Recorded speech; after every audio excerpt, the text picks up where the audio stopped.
AIM Medical Center is a renowned diagnostic center located in Southern Avenue. এই medical সেন্টারটা আগে was a part of the great AMRI group. এখন AIM Medical Center is a standalone diagnostic center. শুরু থেকেই আগের ঐতিহ্য বজায় রেখে দক্ষিণ কলকাতায় একটি সাড়া জাগানো নাম এবং রিসেন্টলি অ্যাওয়ার্ডস অফ এক্সেলেন্সও পেয়েছে বাই ভেরিয়াস অর্গানাইজার্স। এই ডায়াগনস্টিক সেন্টারে মেনলি ওপিডি ছাড়াও প্রসিজিয়ার হয়, যেমন চোখের আই ডিপার্টমেন্টে প্রসিজিয়ার হয়, ডেন্টাল ডিপার্টমেন্টটা perhaps is one of the best in the city with all facilities. তেমনি ইএনটি ডিপার্টমেন্টে খুব স্বনামধন্য ইএনটি স্পেশালিস্টরা আছে। ছোটখাটো ওপিডি প্রসিজিয়ার বা অপারেশন ওখানে হয়। স্কিন, ডার্মাটোলজি এবং হসপিটালজি এটা এনাদের একটা স্ট্রেংথ। রিসেন্টলি গ্যাস্ট্রোএন্টারোলজিটা শুরু করা হয়েছে, যেখানে এন্ডোস্কোপি করেন স্বনামধন্য ডাক্তাররা, এবং তার facility, day care, patient health hold up, পেশেন্টের জন্য সুবিধার জন্য, পেশেন্টের সেফটির জন্য, পেশেন্টের কেয়ারের জন্য যা যা দরকার সবকটা কিন্তু এই ডায়াগনস্টিক সেন্টারে আছে। ওয়েলনেস বলতে যা বোঝায়, ওয়েলনেস সেন্টার বলতে যা বোঝায়, উইথ আ পার্সোনালাইজড কেয়ার বলতে যা বোঝায়, এটা কিন্তু AIM মেডিকেল সেন্টার একটি কমপ্লিট মেডিকেল এবং ওয়েলনেস সেন্টার। এর সঙ্গে কি নতুন যোজনা হলো? এর সঙ্গে নতুন হলো AIM ডায়াগনস্টিক্সের ল্যাবরেটরিটা। ডায়াগনস্টিক্সের দুটো পার্ট, একটা হচ্ছে ল্যাবরেটরি ব্লাড টেস্ট এবং আরেকটা হচ্ছে রেডিওলজি। এখানে রেডিওলজি আলট্রাসাউন্ডও আছে, ইকোকার্ডিওগ্রাফি আছে, কমন চেস্ট এক্সরে আছে বা এক্সরে ফ্যাসিলিটি আছে। কিন্তু এই ডায়াগনস্টিক্সটা নতুন করে শুরু হলো AIM ডায়াগনস্টিক সেন্টার বলে। এই ডায়াগনস্টিক্সটা কি run of the mill diagnostic centre নাকি কোনো সেপারেট? আপনারা AIM এর ছবিগুলো দেখেছেন, খুব স্পেস নিয়ে, খুব চিন্তা করে সব কিছু করা হয়েছে। টু স্টার্ট উইথ, আমাদের AIM ডায়াগনস্টিক সেন্টারে বেসিক ফ্যাসিলিটিগুলো শুরু হচ্ছে, যেমন for example biochemistry, special biochemistry, haematology, clinical pathology, microbiology, এবং এই সবগুলোই কিন্তু সব অটোমেটেড ইনস্ট্রুমেন্ট এবং খুবই নামি দামি ইনস্ট্রুমেন্ট নিয়ে করা হচ্ছে। এখন প্রশ্ন হচ্ছে যে দেখুন, কলকাতাতে প্রচুর ডায়াগনস্টিক সেন্টার আছে, সবাই একই ক্লেম করে। কিছু সেন্টার আছে যারা নিজেদের সর্বভারতীয় মনে করে, যারা কিন্তু নাম্বার এবং ভলিউমের ওপরে করে। কিছু ডায়াগনস্টিক সেন্টার আছে যারা সারা ভারত, দিল্লি, বম্বে থেকে অপারেট করে, এবং আরও ডায়াগনস্টিক সেন্টার আছে যারা বলে আপনাকে 200 টাকায় আমি 30টা টেস্ট, 100 টাকায় 40টা টেস্ট দেব। এখন সাধারণ মানুষ কিন্তু বিভ্রান্তিতে আছে। তো আজকে আপনাদের আমি বলতে চাই, একটা ডায়াগনস্টিক সেন্টার বলতে কি বোঝায়, যেখানে ব্লাড টেস্ট হয়। দেখুন, ব্লাড টেস্টের ব্যাপারটা 3টে ধাপে হয়। একটা হচ্ছে প্রি অ্যানালাইটিক, যেখানে হচ্ছে যে ল্যাবে লোকটা গিয়ে আপনার বাড়িতে গেল, গিয়ে আপনার থেকে টেস্ট ব্লাডটা নিল, অথবা আপনি ওই ক্লিনিকে আসলেন, আপনার থেকে রক্তটা নিল বা ইউরিন বা স্যাম্পল যেগুলোকে আমরা বলবো সেটা নিল। এখানে কিন্তু ভেরি ইম্পর্টেন্ট হচ্ছে ওই স্যাম্পলটার প্রথম প্রিজার্ভেশন হচ্ছে এইটা আপনারই স্যাম্পল। এটা ভেরি ইম্পর্টেন্ট। দেখতে মনে হয় এটা খুব, কিন্তু এই মিক্স আপ কারণ দুজনের নাম যদি মল্লিকা হয়, কিন্তু দুটো তো আলাদা আলাদা হিউম্যান বিং। এই যে পার্সোনালাইজ ব্যাপারটা, কিন্তু আমি দুঃখের সঙ্গে বলি আমি 30 বছর ধরে কলকাতায় এই ডায়াগনস্টিক সেন্টারগুলোতে প্র্যাকটিস করছি, হাসপাতালের ডায়াগনস্টিক সেন্টার কাম স্ট্যান্ডার্ড ডায়াগনস্টিক সেন্টার। যারা এই ভলিউমে বিলিভ করেছে তাদের কিন্তু প্রি অ্যানালিটিক পার্টটা কিন্তু ঠিক নেই। যেমন একজনের রক্তটা যদি ধরুন কেউ দেখেছি বাঁকুড়া থেকে নিয়ে কলকাতায় পরীক্ষা করল, গরমকালে বাঁকুড়ার টেম্পারেচার 40 ডিগ্রি, সে ট্রেনে করে আসলো, তারপরে সে গিয়ে কোথাও একটা রাজারহাট বা কোথাও গিয়ে দিল। এই যে এতক্ষণ যে ট্রাভেলিং টাইম, এতক্ষণ যে temperature time, from scientific purposes temperature maintain না হলে ওই রক্তের বায়োকেমিক্যাল ডিজেনারেশন হবেই হবে। অতএব প্রি অ্যানালাইটিক পার্টটা কিন্তু খুব ইম্পর্টেন্ট, যেখানে পেশেন্টের নিজস্ব স্যাম্পল নিজেরভাবে আইডেন্টিফিকেশন হবে, পেশেন্টের ওই স্যাম্পলটা যেখানে ল্যাবে ট্রান্সপোর্টেশন হবে তার টেম্পারেচার মেনটেন হবে উইথ দ্য আইডেন্টিটি, ওই কাগজ ওই ডিটেলস নিয়ে, এবং তারপরে হচ্ছে অ্যানালিটিক পার্ট। এখন পৃথিবীতে দেখা যাচ্ছে সবচেয়ে বেশি ল্যাব এরার কিন্তু প্রি অ্যানালিটিক পার্টে হয়। এই কি ব্যাপারটা হয়? স্যাম্পল মিক্স আপ, ভুল স্যাম্পল যারা 100-200 করে স্যাম্পল নেয়, স্যাম্পল হারিয়ে যাওয়া, এই জায়গাটা কিন্তু, কারণ পুরো ব্যাপারটা ডায়াগনস্টিক ব্যাপারটা একটা বাণিজ্যিক এবং কারখানা লেভেলে পৌঁছে গেছে, সেখানে কিন্তু পেশেন্ট হারিয়ে যায়। আরেকটা ধরনের আমি গ্রামে গঞ্জের দিকে দেখেছি, যেখানে মধ্যিখানে আমরা বলি মিডল ম্যান, সে স্যাম্পলটা নিয়ে আসে রোগীটার কাছ থেকে, গ্রামের লোকের কাছ থেকে, পুরো বিশ্বাস এবং ভরসায় সে কোথায় গিয়ে টেস্টটা করায় তার টোটালটাই ডিপেন্ড করে এই লোকটা কতটা সে কমিশন পায়। আখেরে কিন্তু রুগীটা একই পয়সা দেয় ফর দ্য টেস্ট, কিন্তু ব্যাপারটা হচ্ছে এই মধ্যিখানে মিডল ম্যান ব্যাপারটাকে নিয়ে পুরো ব্যবসাটা একটা কারখানার লেভেলে পৌঁছেছে, যাতে কিন্তু রুগী কি ঠিক রিপোর্ট পাচ্ছে, ঠিক সময় রিপোর্ট পাচ্ছে, ওনার ব্লাডটাই টেস্ট হচ্ছে, সবগুলো কি টেস্ট হচ্ছে না টেস্ট হচ্ছে না, এই সবগুলো ব্যাপার কিন্তু খুব চিন্তার ব্যাপার আছে। যেমন আমি একটা জিনিস দেখি, আজকাল তো একটা মার্কেটিং এর জামানা, সবাই মার্কেটিং করে, 100 টাকায় 30টা টেস্ট। আমি আপনাদেরকে এক্সাম্পল দিই, একটা ইউরিন রুটিন এক্সাম বলতে কতগুলো প্যারামিটার, যেমন একটা ফিজিক্যাল প্যারামিটার, কতটা ইউরিন দিয়েছে, ইউরিনের কালার কি, স্পেসিফিক গ্র্যাভিটি কি, এইটা কিন্তু বলতে গেলে তাদের 3টে টেস্ট হয়ে গেল। তারপরে ইউরিনের বায়োকেমিক্যাল টেস্ট, তারপরে তার সাইটোলজিক্যাল টেস্ট।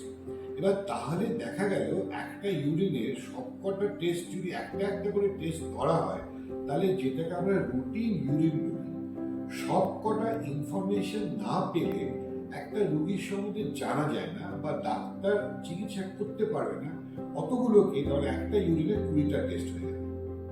এই যে গিমিকটা চলছে, এই যে একটা লোককে ভুল বোঝানোর ব্যাপারটা চলছে, আমার মনে হয় কলকাতাবাসীকে এবং সবাইকে এখান থেকে একটু সজাগ হতে হবে। এটা কিন্তু আপনার নিজস্ব টেস্ট, এটা একটা আপনার নিজস্ব একটা ভ্যালু, যার উপরে আপনার ডাক্তার কিছু অ্যাকশন নেবে বা নেবে না, ঠিক বা ভুল, এই সংখ্যাতত্ত্ব করতে গিয়ে কিন্তু আলটিমেটলি আমরা কিন্তু কোয়ালিটি মিস করি। এখানে এএম এর উদ্দেশ্যটা কি? এএম এর উদ্দেশ্যটা হচ্ছে যে প্রি অ্যানালাইটিকটা আমাদের লোক নেবে এবং ট্রান্সপোর্টেশন আমাদের হবে, টেম্পারেচার মেনটেন হবে এবং আপনার আইডেন্টিটি মেনটেন হবে। তারপরে হচ্ছে অ্যানালাইটিক পার্টে মোটামুটি সবকটা কলকাতাতে ল্যাব যারা আছে তারা কিন্তু সবাই আমাদের মতনই অটোমেটেড ইনস্ট্রুমেন্ট ব্যবহার করে। অটোমেটেড ইনস্ট্রুমেন্টের তো কিছু নিয়ম কানুন আছে, যারা অ্যাক্রেডিটেড আছে তাদের জানতে হবে যে আমরা কতগুলো জিনিস করি, যে দুটো ওয়ার্ড ইউজ করি, ক্যালিব্রেশন এবং তো আমরা যখন এটি ক্যালিব্রেট করি, মানে একটা যন্ত্রপাতি থাকে, সে তো খায় ইলেকট্রিক্যাল কারেন্ট, সেই ইলেকট্রিক্যাল কারেন্ট খেয়ে তার বাকি সব হার্ডওয়্যার সফটওয়্যার ঠিক আছে কিনা সেটা দেখার জন্য আমরা ক্যালিব্রেট করি।